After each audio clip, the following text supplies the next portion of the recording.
Ondan ne yapacak kakana? Başka ne yapacak? Ayda oğlum bak. Sen kimin oğlu? Yok kimin oğlu sen? Ondan? Kakan kim? Nerede işleye? Biz nereye gittik oğlum? Ne kimle gittik oğlum?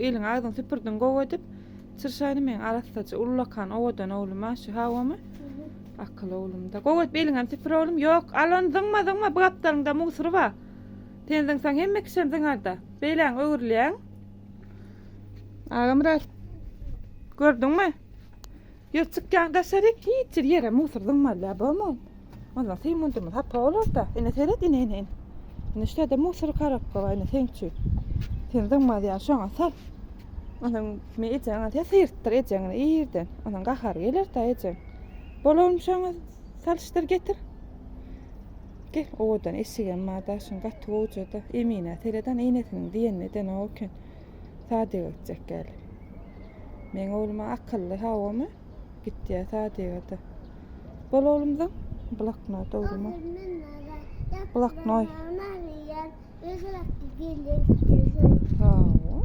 ne kıyınçılığı var havamı adaramların han adam sugar tüpürülüm gören olman mağla ayar ortada da iyiden çıktırdı adam şu tügelim o anam alhamdulillah salam